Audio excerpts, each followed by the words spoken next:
Okay, so we're officially moving on to quantitative data.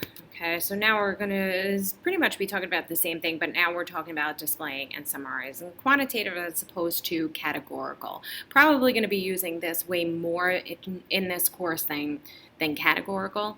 It's a big part of our course. Okay. We'll start real simple. We'll start with talking about dot plots, okay? So dot plots are used all the time in our course. We like to make them. They're quick, they're easy, they're very simple to understand and really fast to read what's going on with our data. So it is one of the simplest graphs to construct and interpret, but because of that, it actually is in our favor. So each data value is shown as a dot above its location on a number line. We're going to work through one. We are expected to know how to both create one as well as interpreting them. And dot plots are probably the most common graph that we will use for quantitative data this year. So the first thing that we're going to do is draw a horizontal axis or a number line, and we're going to label it with a variable name. We're then going to scale the axis from the minimum to the maximum value. And finally, we're going to mark a dot above the location on the axis corresponding to each data value. Now, in your packet that I gave you, you should have this problem that's talking about the 2012 U.S. women's soccer team. Okay, the team put on impressive show en route to winning the gold medal at the 2012 Olympics in London. Here are the data in number of goals scored by the team in the 2012 months prior to the 12 months prior to the 2012 Olympics. So here's our numbers. I kind of listed them off for you. Let me just shrink these a bit. Okay. So now I'm going to just go through those steps that were on that last slide. So the first thing I'm going to do is draw that horizontal axis, and I'm going to label it with the variable name. So here's my horizontal axis. My variable name here would, of course, be number of goals scored.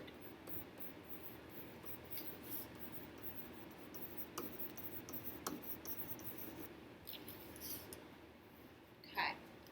I'm then going to decide a scale to set. So I should start with looking at the minimum and maximum values, and then decide, is there any need to maybe skip over numbers? Can I count by every whole number, or do I count by evens?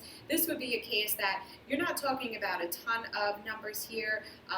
The minimum 0, the maximum's 14, and certainly I think we have enough room that we can go every whole, and we should go every whole because we have quite enough that are close together to look at what that distribution would look like. So I am going to start at 0 and count every whole number for every tick.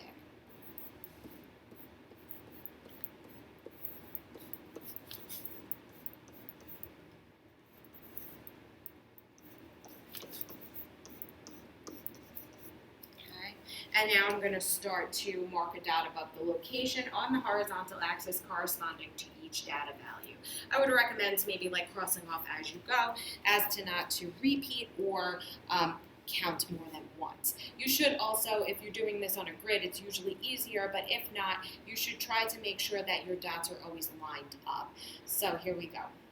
First one was 1, 3,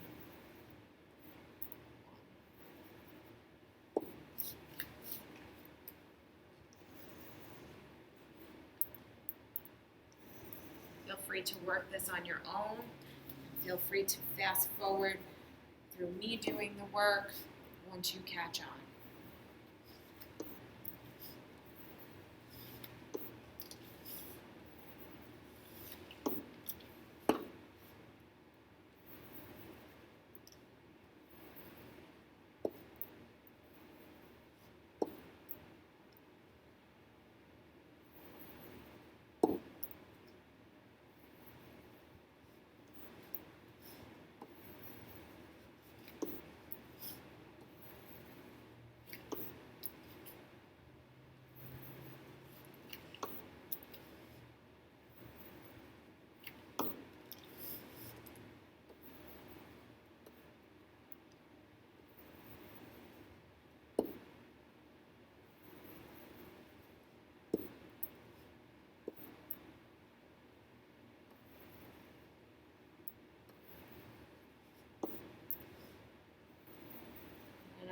there.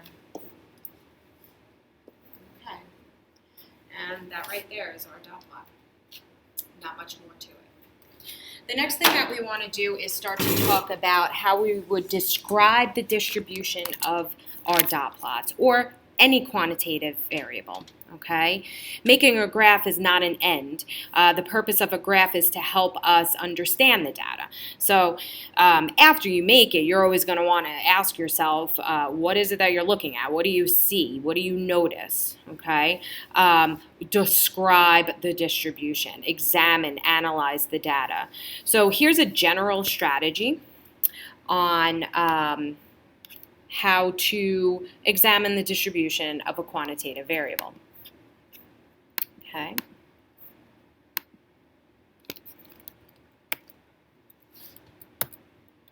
So the first thing that we want to do is look for any overall pattern and striking departures from the pattern. We're going to describe the overall pattern in 3 ways. We're talking the shape, the overall shape of the distribution of the graph, the center point of the graph, and finally the spread. We're then going to want to note any individual values that fall outside the overall pattern. We know these as being our outliers, our odd man out, okay? That might be something that happened out of the ordinary, okay?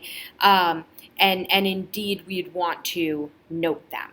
They could be significant.